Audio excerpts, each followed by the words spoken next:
এটা মনে টান টানার লাগি না, এর লাগে হইতাম তৈয়ার।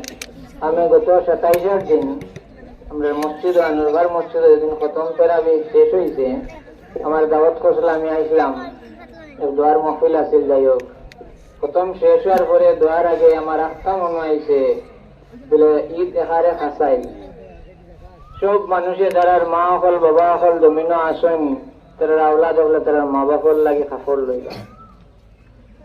আমার মনের মধ্যে তাওয়ার বাদে আমি জবের মধ্যে টেকা খাবার আছিল, লগে লগে বার করিয়া বিচ্ছেদ দুজন দিছে, আর নইলে দুজনে দুজন লুঙ্গি লইন যদি তবে ধরলাম আমার মা বাপ থাকলে দিতাম আছিল। এখন মনে হয় কিচ্ছু কইছি না, সন্তানটা তো দুজনকে দিস। যাই হোক, এটা আমরা মনে হয় তো হইলাম আওলাদ যখন যদি আমরা হইয়া থাকি নিমক হারাম আওলাদ আমরা বলতাম না, আমরা জায়গানোর লাগে আমরা সুদূর বুঝার করতাম। শুক্রিয়া দেয়। এরপরে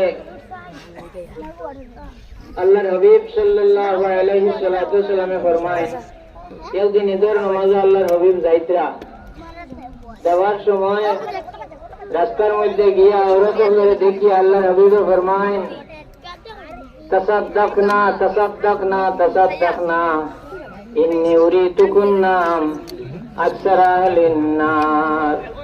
আল্লাহর হাবিব ফরমায়, ওরত হল তুমি তেন সদকা করো, আমি তোমাদের মাঝে বেশি আমি দুজখের মধ্যে দেব। এই কথার থেকে বোঝা যায় মানুষের দিল খুলিয়ে যদি সে সদকা করে তাহলে আল্লাহ তার গুনাহও মাফ করে দেন, তার উপরে মুসিবত হরায়। মুসিবত হরানির মাঝে মাত আছে, জমিনের মুসিবত থেকে বড় মুসিবত হইল আখিরাতের মুসিবত। আল্লাহর হাবিবে তো এই কথা খুলিয়া কইছেন না যে খালি জমিনের মুসিবতের কথা, খালি কইছেন আল্লাহ সদকা দিলে বলা মুসিবত দূর করে। এই বলা মুসিবত তো আমরা সবচেয়ে বড় মুসিবত হইল আখিরাতের মুসিবত, এটা এর মধ্যে আছে। সদকায় মানুষের এই দুজখের আগুন দিয়ে হরাইয়া রাখতে পারে, যে বন্ধার উপরে থেকে শাস্তির আল্লাহ হরাই দিন। কারণ আর কথা কই আপনারা, আমার মৌলানা সাহেব যে বারবার মধ্যে তকরির তুলিসলা, অসংখ্য সময় থাকলে বহুত জিনিস আপনারা পাইতে আছে। একটা কথা হইল ইবাদত বন্দেগী, যেটা আমরা দেখাই যায় না, মানুষের সামনে প্রকাশ করা যায় না, অপ্রকাশিত গোপনীয় ইবাদত যেটা, এটা মানুষে পালন করতে পারলে আল্লাহ তার মর্যাদারে বৃদ্ধি করে। মানুষ আল্লাহ পর্যন্ত পৌঁছে যায়, আল্লাহর কিনারাত যায়। আরো কয়েকটা গুনাহ আছে যেটা মানুষকে দেখাইয়া করা লাগে না, কোন মানুষের টের হইতো না, এই গুনায় মানুষকে দুজখের মধ্যে না পৌঁছাইলে। এই গুনাহ কিতা? হযরত আহমদ সৈয়দ আহমদ কবির রেফাই রহমতুল্লাহ তাআলা আলাইহি একদিন হাঁটিয়া যাইতরা। সৈয়দ আহমদ কবির রেফাই রহমতুল্লাহ আলাইহি দান পরিচয় হইলা দেই যাইন মদিনা শরীফ যখন গেছেন, সৈয়দ আব্দুল কাদের জিলানী রহমতুল্লাহ তাআলা আলাইহি আরো যারা বুজুর্গ হলেন আল্লাহর হাবিবর মদিনা শরীফ রোজা আচ্ছর সালাম দেওয়ার পরে বাহ্যিক ভাবে আল্লাহর হাবিবর লগে সাক্ষাৎ হয়েছে। এর মাঝ থেকে একজন হযরত সৈয়দ আহমদ কবির রেফাই রহমতুল্লাহ তাআলা আলাইহি যাইন আল্লাহর হাবিবর মাজারের মধ্যে গিয়া মদিনা শরীফ সালাম দিয়া কইলা, ইয়া রাসূলুল্লাহ, আমি আপনার দারখানা হয়ে গেছি গিয়া দূরের থেকে অনেক দিন আমি সালাম পাঠাইছি, ইয়া রাসূলুল্লাহ, যদি সে আজকে আপনার মোবারক হাতখানায় আপনি বাহির করতে তাইলে আমি আপনার হাতে ধরিয়া চুমা হইলাম। কথা হইতে দেরি হইছে, কথা শেষ করতে না করতে আল্লাহর হাবিব সাল্লাল্লাহু আলাইহি সাল্লামে রোজা হাতটাকে তার হাত মোবারক বাহির করিয়া দিছেন। কিতাবের মধ্যে উল্লেখ করেন সৈয়দ আহমদ কবির রেফাই রহমতুল্লাহ তাআলা আলাইহি আল্লাহর হাবিবের হাতের মধ্যে চুমা খায়। হাজারো মানুষ সাক্ষী সেই সময় করে কিতাবের মধ্যে বর্ণনা করছেন। যাই হোক, ওই সৈয়দ আহমদ কবির রেফাই রহমতুল্লাহ তাআলা আলাইহি তাই হলো হাঁটিয়া যাইতরা। যাওয়ার সময় তাই ওদিক থেকে রাস্তা দিয়ে যাইতরা, ওদিক থেকে একটা কুকুর আছে। গোপনীয় গুনাহ কতখান করে ওখান দেখাইবার উদ্দেশ্যে আমি কথা কইলাম না, সময় হারে। ওদিক থেকে একটা কুকুর তাই ওদিক থেকে যাইতরা। যাওয়ার সময় কুকুর সামনে পড়ার পরে অত বড় আল্লাহর অলি, এর চেয়ে বড় কেরামতি আর কিতা জান, কুকুরের লগে কালাম করতে কুকুরের জবান খুলি আল্লাহ দিছেন হেমাত দিছে। তখন তানে সালাম দিছে, সালাম দেওয়ার পরে তাই হইলা, বা আল্লাহর মখলুক, তুমি যদি তোমার রাস্তা খান সারতা আমি তো গেলাম গে। হে বইল, আপনি আল্লাহর এত বড় অলি হুজুর, আর রাস্তার দো সাইডে তো খালি পাক আর উঠনা জায়গা নাই, পানি পাক পড়া মারার জায়গা নাই। আপনি তো আল্লাহর অলি হল যারা, বুজুর্গ হল যারা, তারা আল্লাহর মখলুকরে তারা মায়া করে, তারা মায়া করেন, কষ্ট দিন না। আপনি কিলা আমারে কইলে আমি লামতাম আর আপনি যাইতা, আপনি আমারে কষ্ট দিলাইছে, আপনি নেমে আমার রাস্তা দিতে আসলো। বড় হয়তো হরুরে মায়া করেন, আল্লাহর অভিযোগ হয়েছে, এ অদিত দিছে। তখন হযরতে আহমদ কবির রেফাই রহমতুল্লাহ আলাইহি ফরমায়েন, ও আল্লাহর মখলুক, আমি লামি গেলাম হয়, লামিয়া তোমারে পথ দিলাইলাম হয়, আমি অসুবিধার মধ্যে ওখান আমারে আটকাইছে, রুকাইছে, ওই জিনিসে রাস্তার দো সাইডে খালি পলিত জিনিস, নাপাক জিনিস, খালি নম্রতা। এই নর্মদার মাঝে যদি আমি নামি নোংরা লাগার মাঝে, তাইলে আমার কাপড় নষ্ট করে দেব। আর তোমার উপরে তো শরীয়তের মুকাল্লাফ নাই, তুমি তোমার তো নামাজ পড়া লাগতো না, তোমার গোত্র কিছু পাক লাগলে অসুবিধা নাই। আমি তো শরীয়তের মুকাল্লাফ, আমার তো নামাজ পড়া লাগবো, কাপড় না পাক হয়ে যেতে থাকতাম। এই কথা যুক্তি দেওয়ার বাদে হে মানিলেই মানিয়ে কইছে, আল্লাহর ওলি, আপনি বুঝতে পারছেন যে আপনার কাপড় নষ্ট হইলে আপনার নামাজ হইতো না, এর লাগে আমি আপনি আমারে কইছেন আমি লামাতলাম, আমি আপনারে ভোট দিতাম। ও আল্লাহর ওলি, আপনি জানিয়ে রাখেন, আমি যে সময় আপনারে লামিয়া ভোট দিলাম, আপনি রাস্তা খোলা খাইয়া যাইবা গিয়া, আপনার অন্তরের মধ্যে যদি ও মুহূর্তের মাঝে ও কথা নাই, আমি বড়বার কারণে আল্লাহর বুজুর্গ হয় আমার আল্লাহর মখলুকে ভোট দিলাইছে, এই কথা যেমনি আপনার অন্তরের মধ্যে আইব, এই কথা আপনার দিলের মধ্যে এমন একটা বেমার পয়দা করবো, যে বেমারটারে জমিন কোনো পানি দিয়া কোনো কিছু দিয়ে আপনি দইয়া জীবনে পরিষ্কার করা সম্ভব হইতো না। কাপড় পাক লাগলে কিন্তু দইলে পরিষ্কার হয়ে গেল হয়, কিন্তু কাপড় সাময়িক নষ্ট হইব, এই নষ্ট হওয়ারে দইলে পরিষ্কার হইব। মানুষের জিসিমের মধ্যে কোনো জিনিস লাগলে, কোনো বেমার হইলে চিকিৎসা করলে একটা ভালো হইব, এই কষ্ট এই শাস্তিরে বুক করবো কতক্ষণ একটা লিমিটেড সময়ের মাঝে, কতক্ষণ পর্যন্ত এটার একটা সীমা আছে। বন্দার মৌতের আগ পর্যন্ত কষ্ট করতে পারে, 60-70 এত 100-র বেশি মানুষ বাঁচেন না, এর ভিতরে কষ্ট করবো, কিন্তু অন্তরের মধ্যে যদি বেমার লইয়া বন্দা মারা যায়, এই বেমারের শিফা কিয়ামত তক হইতো না, এ মরার বাদে দুঃখ না যাওয়া পর্যন্ত এটার শাস্তি ভোগ করার বাদে গিয়ে তার শেষ হইব। এত বড় বেমার, দেখুন যে গোপনীয় বেমার যদি দেখা যায় না, ইগে ওলা বরবাদি। অন্তরের মধ্যে কিবি, অহংকার, বড়াই, এটা কোনো মানুষে দেখাই যায়, হিংসা, একটা হওয়ার বড় হইল। আজকে ফুটপাতও দেখতে আছে, ইয়ার খুবই ফুটপাত এটা হদ্দুরিতে বলে, ওখানে অতিশ্রী আনছেন মানুষের অন্তরের বেমার। আমরা 6 মাস রোজা ধরিয়া সব পবিত্র হইয়া পাকসা হইয়া আইছি, আর এই রমজানের মাঝে আমরা একটা শিক্ষা পাইছি।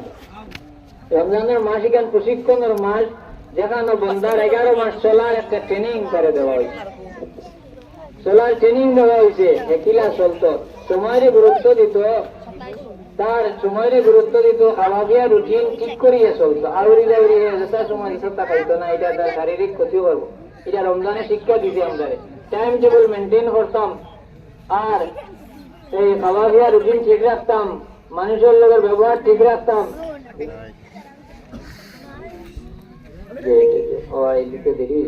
আচ্ছা যাই হোক, হ্যাঁ নামাজের টাইম এখানে ফাঁসাই গেছি। এক কাম করত, আমার মনে হয় আপনারা সারা বুঝদার মানুষ, আপনার আর অত কিছু করার জরুরত নাই। এটা বেবুজ হরুতা হইলে, বেবুজ হরুতারে আরে পাইটা কইয়া তারে বুঝাইয়া গিয়া এক কামা লাগানি লাগে, এটা হরুতা বুঝইন না, তারা রে দেখবা তারপরে কত বলে আনাইয়া বিনাইয়া চকলেট দিমো, তুমি স্কুল যাওতে হলা কতটা হইয়া গিয়া তারে পাইতো হলানি লাগে।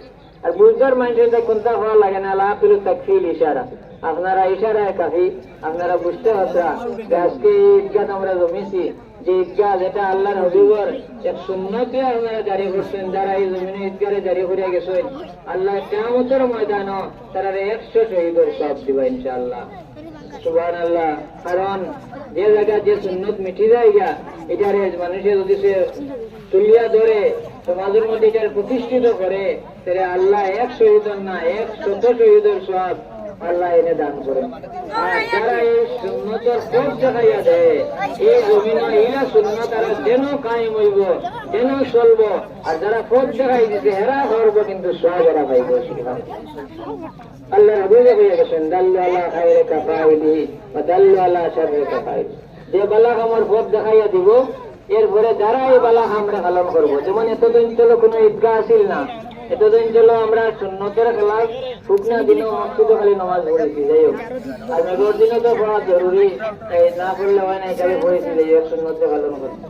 এই সুন্নত মিটি গেছিল গিয়া আপনারা এতদিন চলো কিছু মুরব্বী মানুষ আমরা আজি মহিলা সব মারা গেছেন, আল্লাহ জানে জন্নত ইল্লিনের মধ্যে আপা আল্লাহ মুকাম আল্লাহ দেখা ওইটা কয়জন মানুষে মিলিয়া এই আল্লাহর হবিবের সুন্নত রে জমিনে প্রতিষ্ঠা করার কারণে আজকে আমরা এই সুন্নত রে পাইছি, এটা পালন করতে পারি। আর আজকে এতদিন চলো যতটা ঈদগাহ হইব আরো সবাই যতক্ষণ ঈদগাহ করিয়া সব পাইব, যারা এখানে পথ দেখাইয়া গেছেন আজি মহিলা সব হইন। আর আমার মাস্টার সাহেব আমার বাবা আসলে আমরা তো টাইম আরো কয়জন এখানে আমি সকলের নাম পাইয়ার না, এটা মানছে আরো যারা আছেন যারা কায়েম খসলা এরা কিন্তু সব পাইবা যতটা ঈদগাহ হইব, এরা এই সুন্নতের পথ দেখাই, এটা আসলো না এতদিন।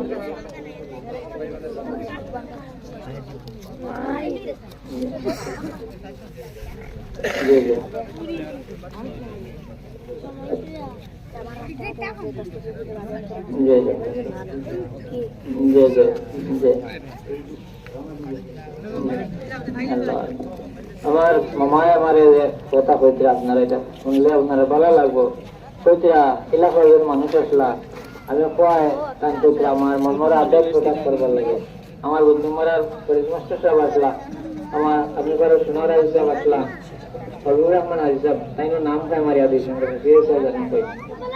গান লাগে আশীর্বাদ গান লাগে ওইটা মানুষ মানুষ হিসাব। এরপরেও আরো যোগাযোগ আমি পাইছি তার নতুন সকলটা তার বাড়ি আসুন এটা যাইতে পারছেন না হিসাবে, কিন্তু তাই আমি পাইছি আমার বেজান হইলে পরামর্শ দিতে তাই আমারও বাড়ির মকলেশ মাস্টার সাহেব তাই আমি মোটামুটি ইদারও অন্তদিন ধরে মুরব্বী দ্বারা আমি যাচ্ছি সারা এটা দিয়ে বছর আমার বোধন পুরো তারও আসলাম। আরো আমার নারায়ণে হলদিন যাইতে না পারলে আমার যে মাল্লারি আমরা হয়ে যে যেটা হিসাব তাই নয় তার টাকা আমার মাস্টার সাহেব সময় মাস্টার সাহেব চাইরেলি মাস্টার সাহেব হইন আমার কালকে অনুভব আমার মুসলিম হয়েছে তাই বলছে তুমি তো হইলা দিন গেছিলাম ভাই ভাই শোনা সেটা বললে তাই বলছি নয় আমি আসলাম। আর হইলে বেজান মানুষ আজ না ইদারও তো প্রায় মানুষ মোটামুটি হেরাই খবর হয়েছে না আপনারা হেরাই সব দিয়া বলে সব আসলাম নাম বই একেবারে দেখতে পারতাম না। চেষ্টা কাম করবা আপনারা যে যদি সরকারের লগে পয়সা থাকে না আপনারা আপনারা কোনো খাতা আছে নাম লেখাইয়া যাইতে পারবা। ওগুলো আমার হাতে পয়লা আইয়ালে দিছিলে আপনার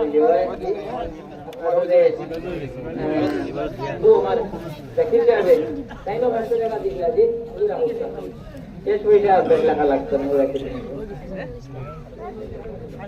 লেখা লাগে না তাই দিয়েছিলাম পয়সা দিয়ে কিনা জানেন ওই ভাই তাই না স্বভাব হইল হইবে না আমি ঈদ করবার লাগে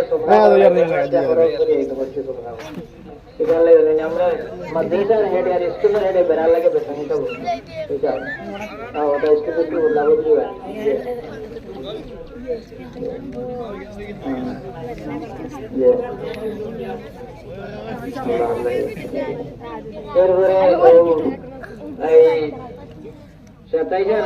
আগের দিন 2000 টাকার ঋণ করছি আর তো কালকে মানে আরো 3000 টাকার ঋণ করছে করার লাগে আপনারা উৎসাহ দিবার লাগে ভাইয়া খালি আমার খরচ করার লাগে তো করার লাগে নাই।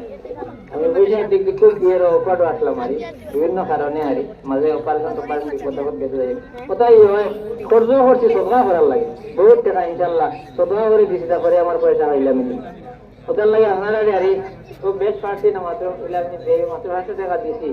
আর যদি আরো 500 যখন আমি তো ভর্তি করে 1000 দিয়েছি ইনশাল্লাহ বাদ আমি। আর আপনারা যারা ইচ্ছা থাকে নাম লেখাইয়া যাইবা গিয়া করে আপনারা দিবা টাকা পয়সা যা ও রাস্তা যেমন করিয়া যাইবা আপনার আওলাদে লাখ লাখ টাকা সদকা করিয়া যে ফায়দা আপনার রইব আপনার হাতে যদি 1 টাকা দেওয়া যায় এগুর ফায়দা কিন্তু এর লাগিয়া নিজের হাতে করিয়া যায় দেখাইয়া যায় আওলাদের পথ দেখাইয়া যায় আপনি আপনার মুর্দেগানের লাগে যদি দেওয়া যায় ইনশাআল্লাহ আপনার আওলাদে ফল লাগতো না আপনার লাগে দিত অটোমেটিকই পথ জারি হইব। আর ওই জঞ্জালের কথা কইতরা মাটির ইনশাআল্লাহ অসুবিধা হইতো না কুয়াতুয়া যদি পথটারে বলাই তা আমি কালকে মাতিছিলাম আমার আমার আনোয়ারের যে সাজু আমরা বাদুর স্কুল প্রেসিডেন্ট সাজুর লগে তাই না আসলাম সাজু মানে কইবার আগে আমি মুখ থেকে আনছি খালি ঈদগার কথা কিতা কইবার আগে তাইনতান বুধ ভাইয়া আল্লাহ জানি তা একমত আল্লাহ দিন ও তাইনতান বুধ ভাইয়া আমার কইছে চেষ্টা কাম করবো কালকে নামাজ হইব রে মহিলা হইব কইলা যে তোরা সন্তানটা হইব কত যদি তোরা বলাইয়া দিতা ইনশাল্লাহ মাটি সারা আমি ফাটাইয়া দিলে মাটি কাটালে অসুবিধা হইত না এর লাগে আপনারা তোরা গুতার একটু রাগ করার চেষ্টা করবা আর জমিন তো বেজান আপনারা জমিনে থইয়া যাইবা এটা কোনো কামো লাগতো না মানুষ মারা যাওয়ার বাদে ওই জমিনে আপনার পক্ষে সাক্ষী দিব যে জমিনে আপনি শ্রদ্ধা হসলা আর মানুষ মারা যাওয়ার বাদে জমিনে কোনো মানুষ তার লাগে খান্দ্রা থাকুক না দুইটা জায়গায় 40 দিন পর্যন্ত খান্দিব তফসিরের মধ্যে আনছেন সূরা কাহফের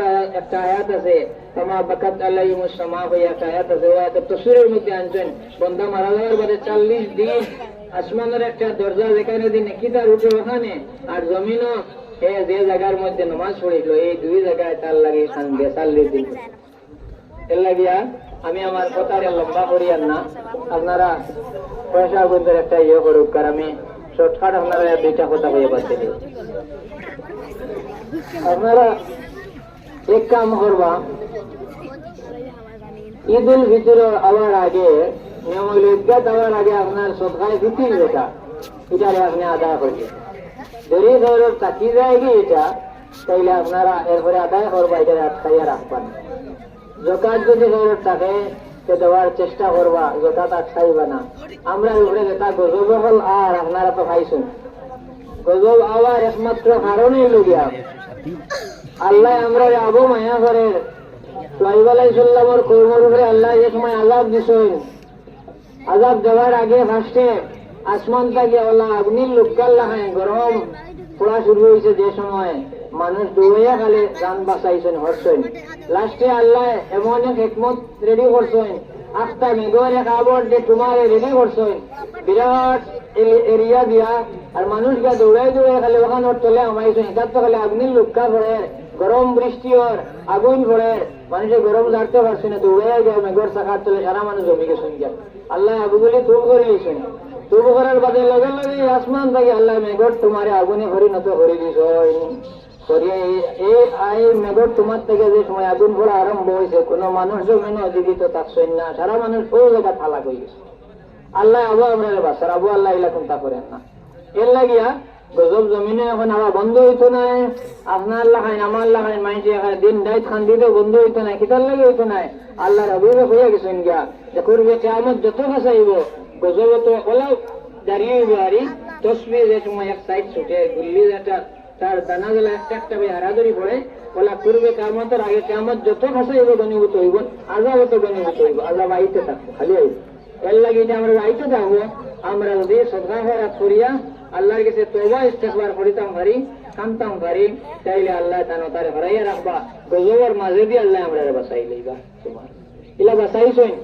ইলা বাঁচাইছেন আমরা রতনপুরের এই নাম শুনছেন আপনারা যেটা মানুষ আমরা রেফত দেখা হয়ে গেছেন হযরত মাওলানা আব্দুর রশিদ সাহেব রহমতুল্লাহ আলাইহি জাইন তুফান শিলাবৃষ্টি যেটা এদিন দিছে আমরা ওলা শিলাবৃষ্টি আইছে কারণ লগে যাই না আসলা তাই নিজে আমার লগে গপ করছেন আমার কানে শুনছি মুরব্বী মানুষ মারা গেছেন তাই বলছেন আমি লগে আসলাম দাদাজি তার নাতি লাগবে নে পিলা লগে আসলাম দাওয়াতো গেছেন আর ওলা ইয়া খুব পার আমার বিলো পড়ছে আঠিয়া দোকান লেফট না তো কইলা আর ওলা জন্য আইছে আমি ডরাইয়া কান দারগে আজকে খালি কাফি আর গিয়ে দাদাজি যাত্রা নিকিতা অবস্থা তাই বলছেন নাতি তোরা দমলাও সবাই অবশ্যই মুখ অবয়া দিলে দোয়া করিয়া আর কইলা চলো আমি যতদিন জমিনে আছে কোনো মানুষের কইও না আমরা এটা খাইতো না কইলা আমরা দুজন আইলাম ওলা আর একটা বাড়ি হতে দিয়ে যেমন আর সাইডে দিয়ে চলে সুবহানাল্লাহ কত মানুষই আমরা অনুসরণ করে চলি আর কত মানুষের হতে রইতাম এটা মানুষ হক মানুষ আসলা যাই হোক যে ওলা গজব আইতে থাকবো গজব বন্ধ হইতো না কিন্তু আমরা যদি লাইনে চলে যাই ও তার ফাঁকা দিয়ে আল্লাহ আমরা বাসাইব এরুতা করতে যে মাতিলা আসসালামু আলাইকুম সম্মানিত মুসল্লিবৃন্দ আমি অসুস্থ তাই পাঁচ রমজানের শেষে এখানে খুব অসুস্থ আল্লাহ আরাম দিতেন শরীর যাই হোক আপনারা ইফতার সাম্পাদ ব্যাপারে আমরা প্রস্তুতি বারবার নিছি কিন্তু আমার তহবিলে মানে না হাত ধরাইবার মতো সামর্থ্য তবিল লাগছে না। আজ খালি 1000 ইট আমলে আপনার 12, 14,000, 15,000 টাকা লাগে। বর্তমানে আপনারা ঈদগাহ তহবিলও আছে। আজকে আমি খাতা বার করে হিসাব করছি, 11,400 টাকা, আর আইজ আরো 3,000 টাকা আমার পকেটও আছে, 14,400 টাকা। আর 10 থেকে 5 থেকে এটা পাকা বড় পুতলা আমি বান্ধিয়া থইছি আমার আলমারির কোনো কেমন বনিছি না। আজকে